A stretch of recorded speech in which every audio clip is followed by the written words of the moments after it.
Hi, I'm Ishi Abel with the Horse-Human Connection Matrix, and I got some things to talk about today.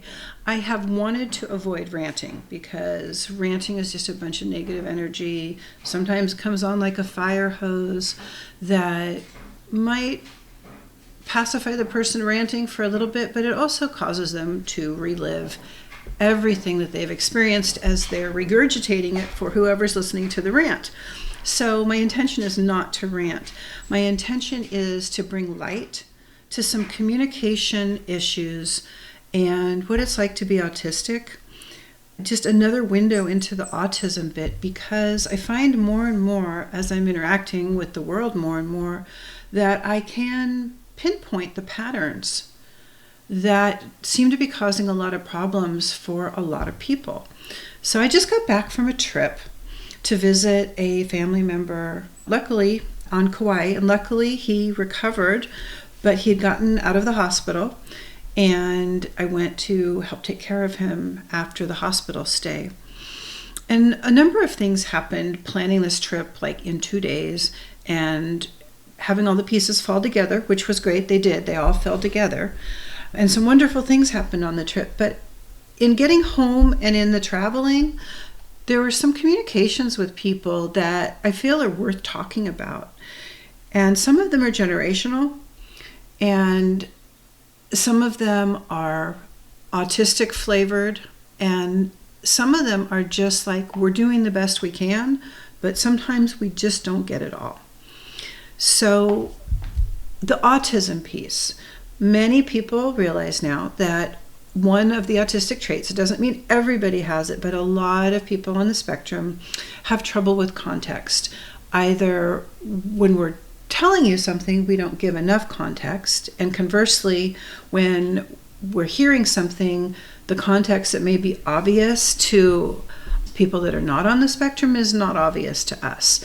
So obviously, the answer there is to ask more questions both ways and have people ask questions. Some of the things I'm going to cover are when is helping not helping, and when is it okay to help.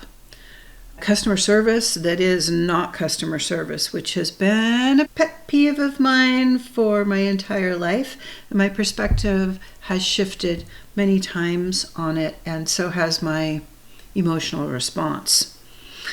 So, and I want to talk a little bit about younger people. For a while, I was keeping notes on my phone of ridiculous customer service things that happened, because we have literally been boiled in water like frogs. Most people have no idea what's happened to customer service or what it was like for people of my generation back in the day.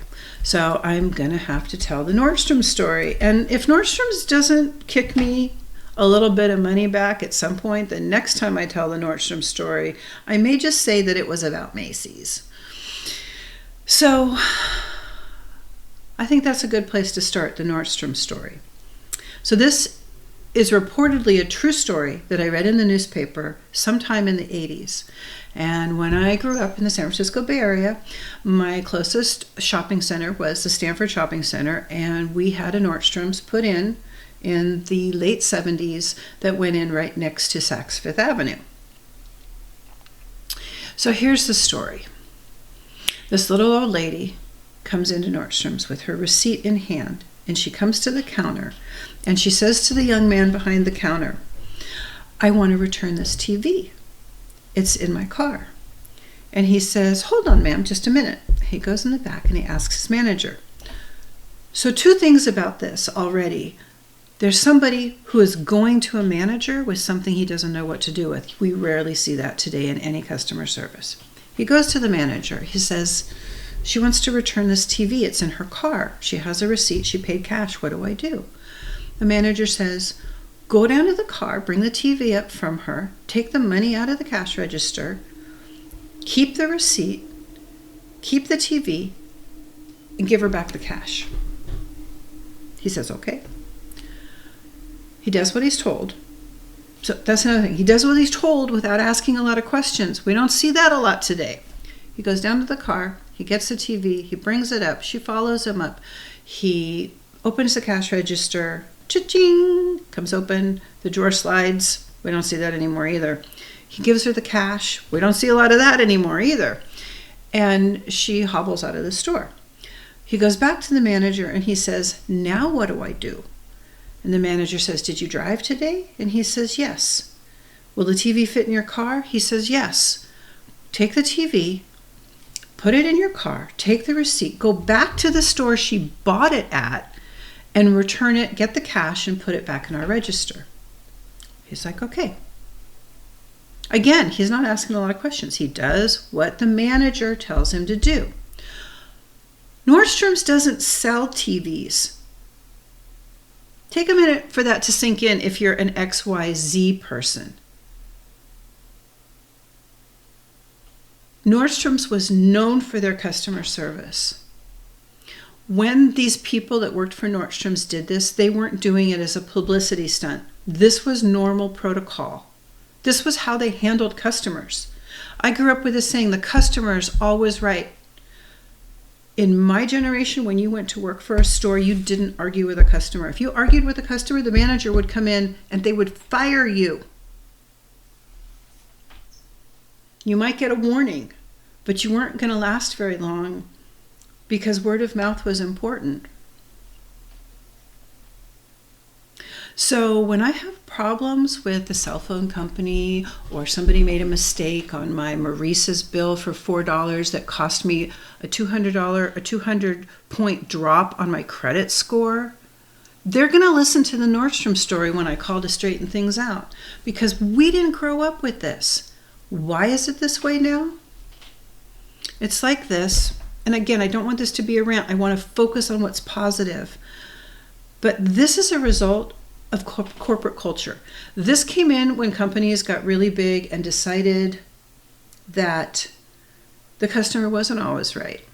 And they started training people on purpose to be evasive on the phone, to read from a script, to stay scripted, to record the phone calls. This call may be recorded in order for training purposes.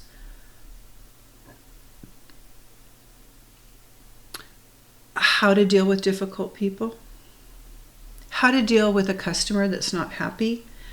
In the old days, it was placating. Then we got to the point where people were active listening to the person. These days, there's a lot of avoidance, a lot of shoving around, and with one company in particular, even systematic hang-ups, hold times to hang up. That would be, and I have no problem saying this because I went around the corner with these people, that would be HughesNet. They purposely put you on hold and then hang up on you after 45 minutes. And if you call back, they do it again, rather than send you to a manager, rather than to address a problem. That's true. So how does this affect us talking to each other? How does this affect the interactions we have in a personal way? People that are leaning into avoidance to begin with feel a lot more permission to do it. Just change the subject. Don't answer that question. And if you're autistic, it's even more frustrating because we're not wired that way. At least I'm not.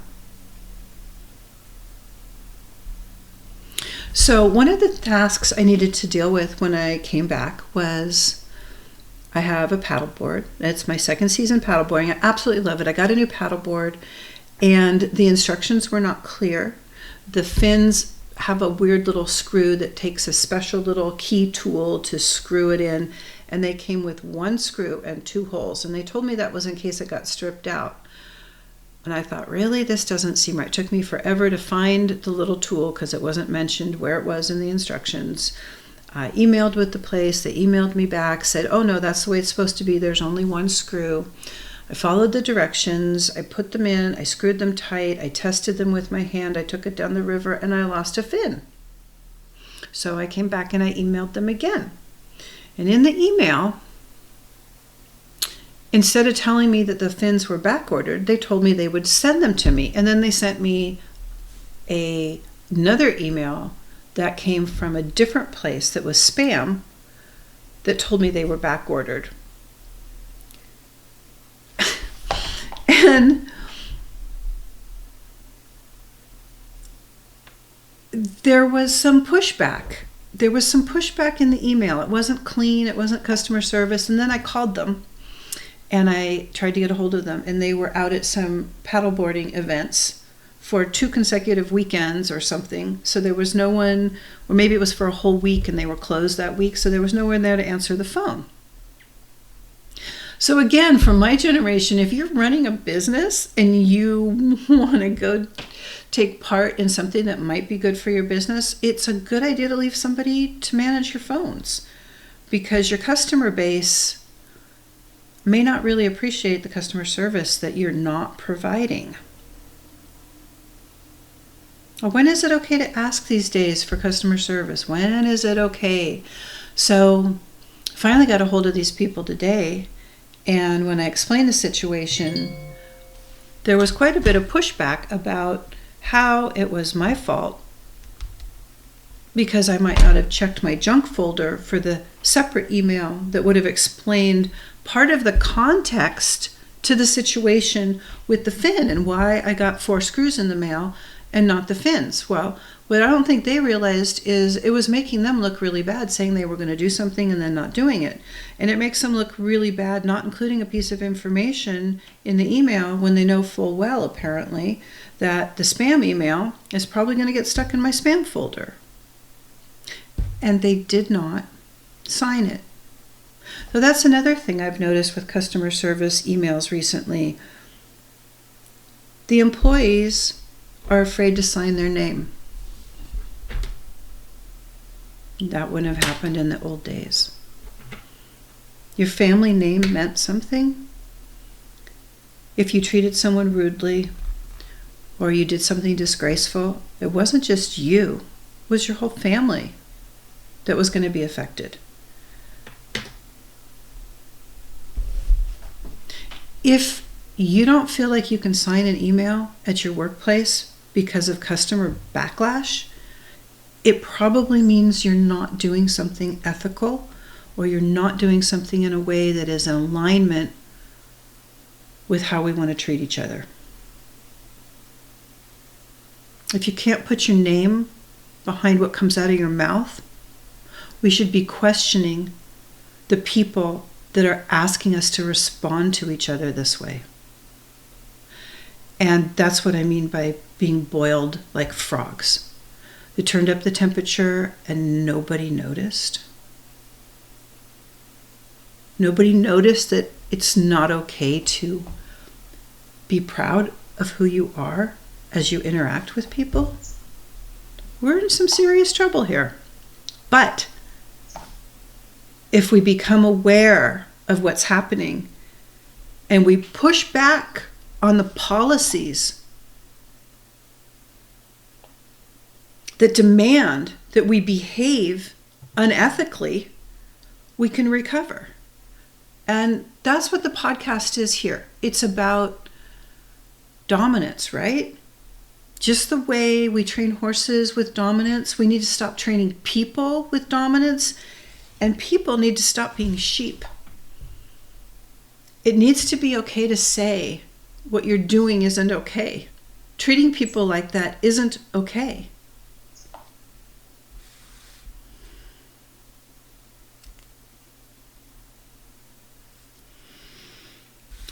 I see a lot with younger generations too. The problem in this scenario with the paddleboard is, I believe that being on a device all the time, the way we listen to music for 60 seconds at a time and then there's a new song, the way younger people, because of our devices, their minds are being reconstructed to only pay attention for 20 to 60 seconds, of course they're going to miss the larger context.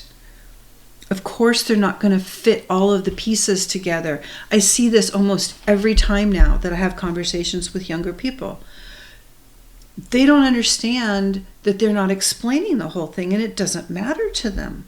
Or they become so entrenched in thinking that if they support their employer refusing to take something back, refusing to have a conversation with people. I I had one incident at an Applebee's and it was right after COVID. COVID changed everything. Like, we don't complain anymore. You just eat the food that they brought you, even if it's not close to what you ordered or close to being prepared. Like, okay, but this was so bad. This was chicken fettuccine that was uncooked. And it had been sitting under a not warm heat lamp. It was cold. It's a dairy product. It's poultry that was not cooked all the way through. It would have been dangerous to eat it. And I didn't want to make a fuss. Normally restaurants cook all their baked potatoes at 4 or 5 o'clock, and they got some baked potatoes sitting around. I said, could you just bring me a baked potato instead, please? What I got was a waitress that thought she was a real estate agent, and she wanted to negotiate with me. I'm asking for something super reasonable. They said they were shorthanded in the kitchen. Okay, I get that. I'm not asking for a lot. Just a potato. You could do it like that. So when she came back to negotiate with me for the third time, I got up from the table and I went back and I found the manager and I had a conversation with the manager. She was having a really bad day. She had 3 cooks walk out on her all at once. I get it. These things happen.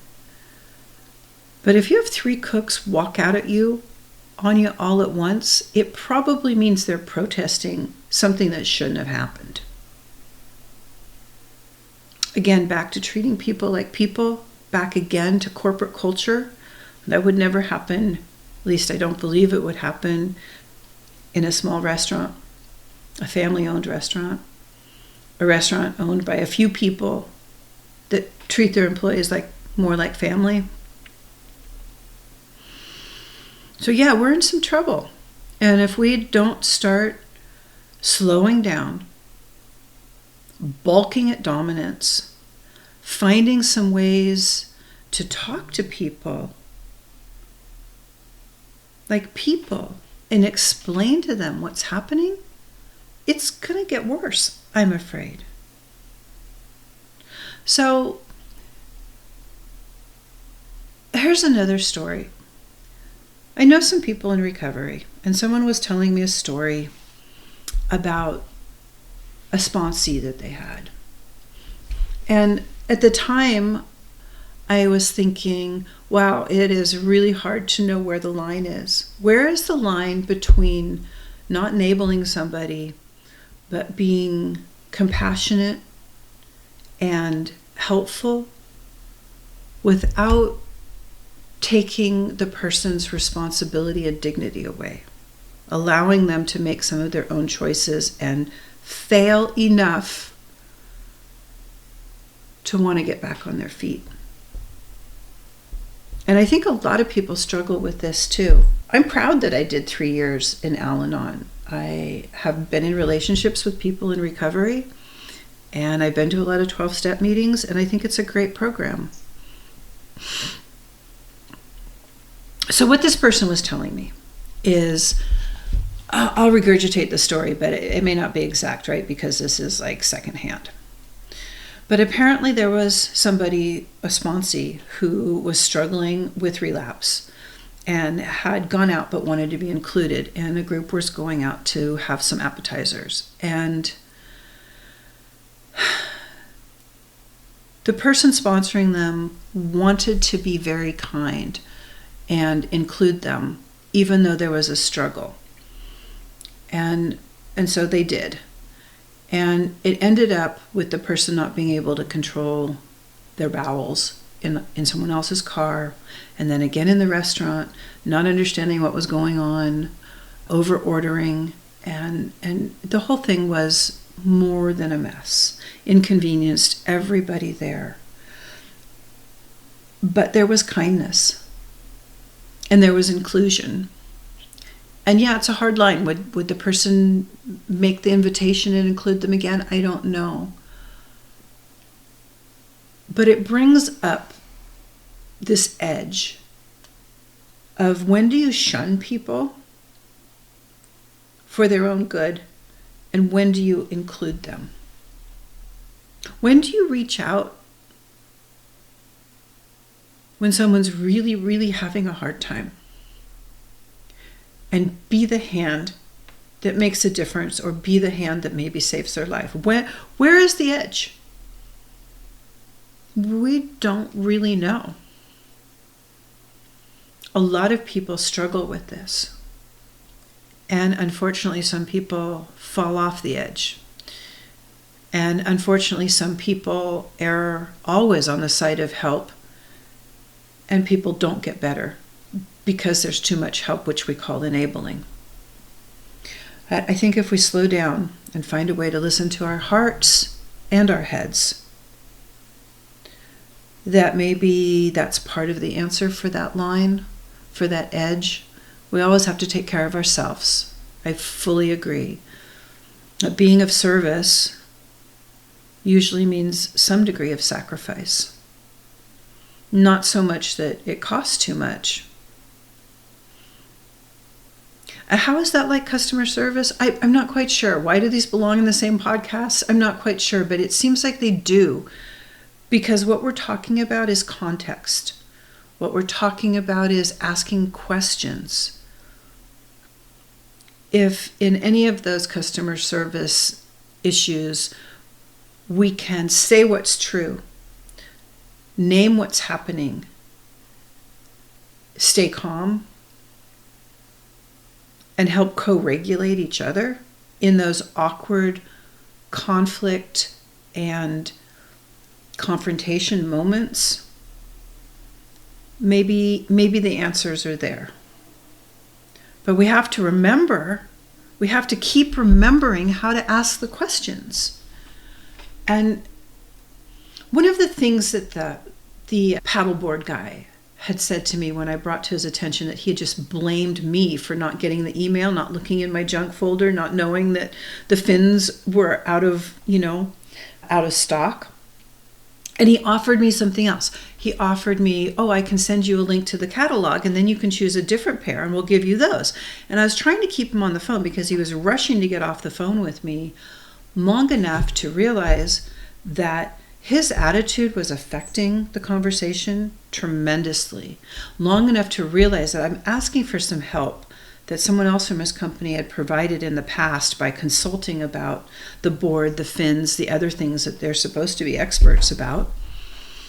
And I finally got him to slow down enough to give me the advice on and break down what fins I might get instead of redirecting me to a digital marketing thing that was bound to go wrong and result in me having to call back or contact them again that held the potential for things to go wrong again. Again, rushing and blaming. And then he said something. I said, well, now you're being rude. And he said, I'm just meeting you where you are. And I had a bit to say about that. Because as Carissa's explained a couple of times in other podcasts, that meeting you where you are comes from horse training, is utilized in psychology, but not with the application he was saying at all. What that means is I'm going to find where you are emotionally. I'm going to meet you at that regulation and help you come down together. It doesn't mean you're combative, so I'll be combative and that'll fix it, because I guarantee that's not going to fix it. I guarantee it. And any corporate culture that is teaching that combativeness is the way to handle these situations is absolutely wrong.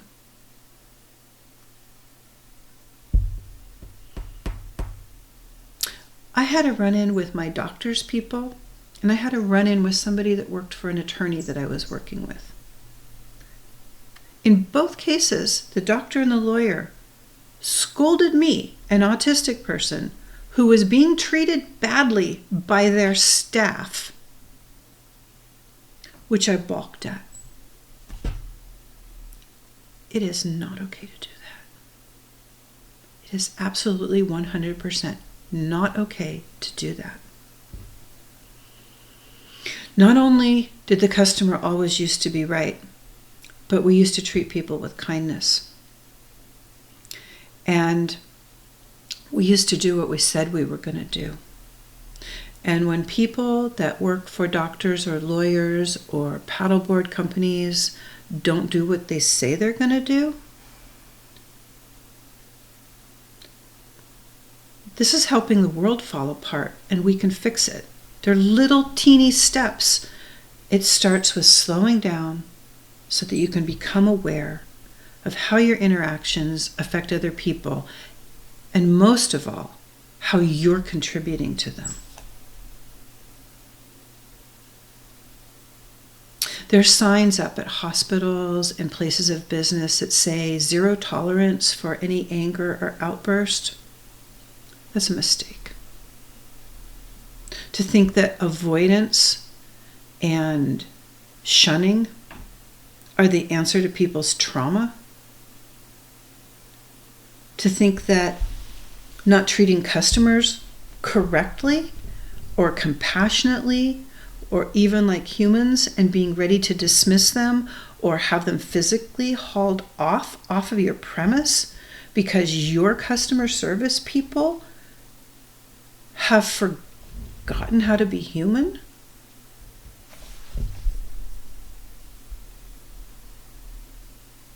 It's a problem. I want people to understand neurodivergence better. I want people to slow down. I want these younger generations, the XYZ, whatever. I'd like you to get off your device, and I'd like you to spend time with humans, and I'd like you to think about communicating an entirety of whatever the situation is comprised of, because this quick swiping through situations is hurting you, and it's hurting us, and it's hurting our culture.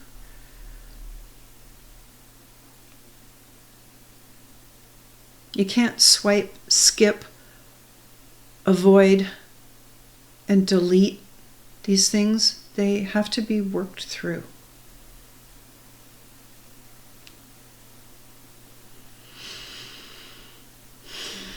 It's a lot of energy being upset about these things. And when you're autistic, there are a lot of autistic people that don't go out of their homes because 1 or 2 of these a day will send you into tears and over the edge and into some serious overwhelm. And I think maybe part of the reason more people are realizing that they're autistic is because the world is getting harder and harder to live in, not just for us, but for you guys too, for everybody. So let's do what we can to slow down and be kind.